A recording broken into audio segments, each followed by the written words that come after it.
नमस्कार दोस्तों, मैं हूं श्रीधर और आप देख रहे हैं नेताजी डॉट लाइव। जैसे कि आप जानते हैं कि नेताजी डॉट लाइव के माध्यम से हमारी ये कोशिश होती है कि हम आपके पसंदीदा नेताओं के दिए गए वक्तव्य भाषण आप तक पहुंचाएं, वो भी असंपादित।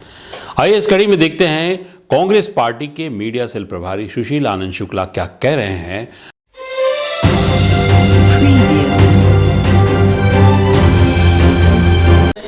ईडी आईटी के साथ भारतीय जनता पार्टी जैसे भाजपा होता है, भारतीय जनता महिला मोर्चा होता है, इसी प्रकार से Bharatiya Janata ED Morcha, Bharatiya Janata IT मोर्चा, इस प्रकार का इनका एक मोर्चा संगठन बन गया और इस प्रकार के लोगों के साथ हमको चुनावी मुकाबला करना है। जब राजनीतिक रूप से मुकाबला नहीं कर पाती है तब वह ईडी, सीबीआई, आईटी जैसी संस्थाओं को आगे करती है। छत्तीसगढ़ में भारतीय जनता पार्टी चुनावी तैयारियों के हिसाब से कांग्रेस की राजनीतिक गतिविधियों को बाधक बनाने के लिए इस प्रकार की चीजें कर रही है। भारतीय जनता पार्टी सीधे हमारी सरकार के ऊपर 1 रुपए का भ्रष्टाचार का आरोप नहीं लगा पाई है। अधिकारियों को, व्यापारियों को, नौकरशाहों को टारगेट करके सरकार को बदनाम करने की कोशिश कर रही है। इसकी कड़ी निंदा करते हैं और देश की जनता और प्रदेश की जनता इस बात को जान रही है कि ये प्रताड़ित करने का काम किया जा रहा है। आपको मजबूत एक भी विधानसभा नहीं बची है। 14 विधायक जीते थे और अब की बात स्थिति है कि 14 के 14 विधायक को फिर से टिकट दे दे तो वो सबकी जमानत जब्त हो जाएगी। दरअसल किसानों को 20 कुंटल धान की खरीदी का निर्णय, उनका कर्ज माफ करने का निर्णय, युवाओं को बेरोजगारी भत्ता देने का निर्णय, बिजली बिल हाफ करने का वादा, अपने जन घोषणा पत्र के 90% वालों को पूरा करके भूपेश बघेल की सरकार छत्तीसगढ़ में अब तक की सबसे लोकप्रिय सरकार है। इसके कारण भारतीय जनता पार्टी की स्थिति छत्तीसगढ़ में बहुत ज्यादा दयनीय हो गई है। मुद्दा विहीन भारतीय जनता पार्टी कुछ भी कर ले, सारी कवायद फिजूल साबित। शराबबंदी के मामले में बोलने का कोई नैतिक अधिकार नहीं है। इस प्रदेश में शराब से राजस्व 300 करोड़ रुपए मिलता था। रमन सिंह जी की नीति के कारण शराब की खपत बढ़ी और 5000 करोड़ तक राजस्व पहुंचा। हमारी सरकार बनने के बाद जो शराब की खपत प्रति व्यक्ति खपत में छत्तीसगढ़ गोवा के बाद पहले नंबर में था, वो 18वें नंबर पर पहुंचा। 100 दुकानें कम हुई। देशी शराब की खपत में 10%, अंग्रेजी शराब की खपत में 15% कमी आई है। ये हमारा कमिटमेंट है शराब के प्रति लोगों को दूर करने का। भारतीय जनता पार्टी ने तो आज तक शराबबंदी की कमेटी में अपने विधायक का नाम नहीं दिया। भारतीय जनता पार्टी के लोग खुद शराब तस्करी से करते हैं और चाहते हैं शराबबंदी हो जाए ताकि 7 राज्यों से शराब तस्करी करके छत्तीसगढ़ में कुचीगिरी करें। इसीलिए शराबबंदी की बात योजना को लेकर के भाजपा जो है वो श्रेय लेती नजर आ रही है। देखिए, भारतीय जनता पार्टी के पास में कोई मुद्दा नहीं बचा है। अब वो हमारी सरकार के कामों को भी प्रधानमंत्री को धन्यवाद दे रहे हैं कि उनकी कृपणता है। ये प्रधानमंत्री सड़क योजना में छत्तीसगढ़ बेहतर परफॉर्मेंस कर रहा है। तो मुख्यमंत्री भूपेश बघेल जी की द्वारा बनाई गई योजनाएं हैं, क्रियान्वयन करने की क्षमता है, उन्हें धन्यवाद मुख्यमंत्री को देना चाहिए। देश में 18 जगह भारतीय जनता पार्टी की सरकार है, कहीं पर भी स्थिति नहीं बनी। छत्तीसगढ़ की सरकार अपना राज्यांश का पैसा दे रही है, बेहतर क्रियान्वयन कर रही है। तब छत्तीसगढ़ में प्रधानमंत्री सड़क आज देश में सर्वोत्तम स्थिति में। भारतीय जनता पार्टी यदि इस चीज को सिर्फ प्रधानमंत्री को क्रेडिट देने की कोशिश कर रही है तो छत्तीसगढ़ की जनता इसको जान रही है कि इस सारे के सारे काम को मुख्यमंत्री भूपेश बघेल के निर्देशन में राज्य सरकार कर रही है और राज्य सरकार इसमें बड़ा हिस्सा देती है, तब बनी है।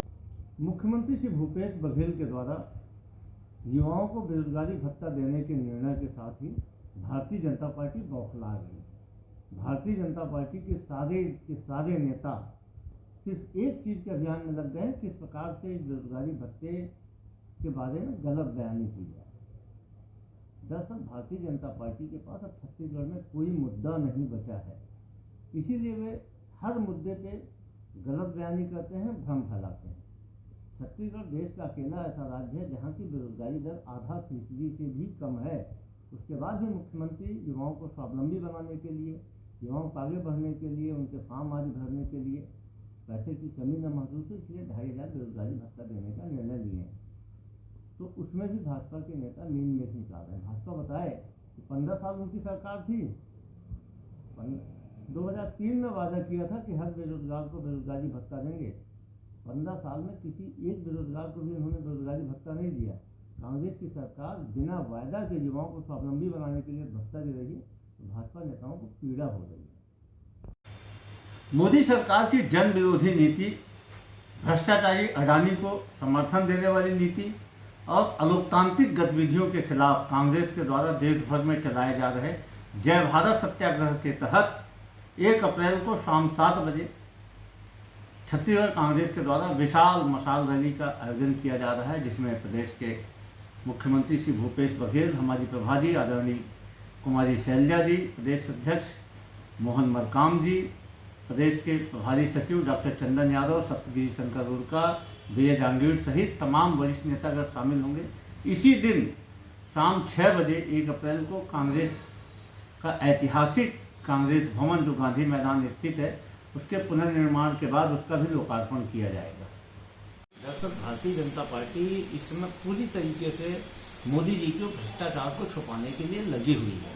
राहुल गांधी के ऊपर जिस प्रकार से आक्रमण किए गए, राहुल गांधी जिस प्रकार से इस देश के आम आदमी की आवाज़ को उठा रहे हैं, राहुल गांधी जिस प्रकार से इस देश के गरीबों वंचितों की आवाज़ को उठा रहे हैं, राहुल गांधी देश की संपत्ति बिकने से के खिलाफ आवाज़ उठा रहे हैं, राहुल गांधी जो इस देश में संस्थागत घोटाले किए जा रहे हैं, अडानी के घोटालों के खिलाफ जो आवाज़ उठा रहे हैं, उसके कारण भारतीय जनता पार्टी विचलित हो चुकी है और राहुल गांधी के खिलाफ अनर्गल प्रहार करे। जबकि राहुल गांधी तो एक राष्ट्रपुत्र का धर्म निभा रहे हैं। अब कौन नहीं है राष्ट्रपुत्र?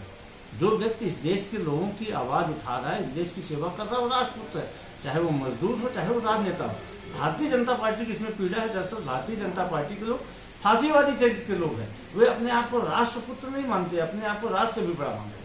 आपने देखा कांग्रेस मीडिया सेल प्रभारी सुशील आनंद शुक्ला क्या कह रहे थे। हमारे इस चैनल में बने रहने के लिए हमारे चैनल को लाइक करें, शेयर करें, सब्सक्राइब करें। नमस्कार।